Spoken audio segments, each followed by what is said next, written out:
algab maraton. Palun võtke kohad sisse. Tähelepanu, valmis olla.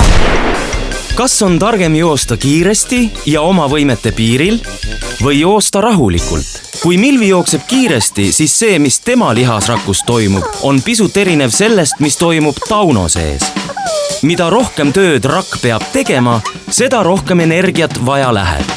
Kõikides rakkudes esineb energia ATP kujul. Glükoosimolekul siseneb rakku.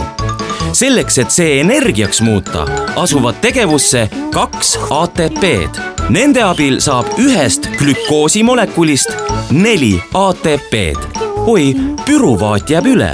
Jäta meelde. Anaeroopselt glükoosi lagundades kulutatakse esmalt 2 ATP-d ja saadakse 4 ATP-d. Ja Milvi juhib hetkel ülivõimsalt Tauno ees. Kui rakk töötab pingeliselt, kulub ATP kiiremini, kui seda juurde tekib. Mitokondrid peaksid appi tulema, aga nende tööks ei jätku hapnikku. Püruvaat jääb kasutamata ja muutub piimhappeks. Piimhappe visatakse rakust välja ja jääb veres ringlema. Jäta meelde, anaeroopsel treeningul, nagu Milvi praegu teeb, saame energiat küll kiiresti, aga vähe. Milvi on endale liiga teinud. Kuna tema pingutus on olnud liiga suur, siis mitokondrid ei tooda energiat. Nende tööks ei tule rakku piisavalt hapnikku. Tauno ei torma, kuna ta annab endale aega hingata. Taunol osalevad ATP tootmises ka mitokondrid. Kui hapnikku jätkub, võidakse ühest glükoosimolekulist saada kuni 36 ATP-d ja püruvaati ei jää üle. Jäta meelde. Raku hingamisel kasutatakse kogu glükoos läbi mitmete ümberkorralduste täielikult ära.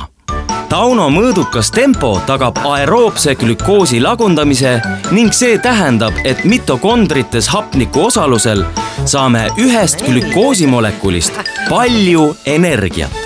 Jääkaineteks vesi ja süsihappegaas.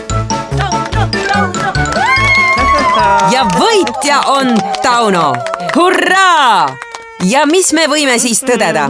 Maratoni võiduks on ikkagi vaja peaga tööd teha ja targalt joosta. Tasa sõuad, kaugemale jõuad ehk aeroopselt sõuad, kohale jõuad.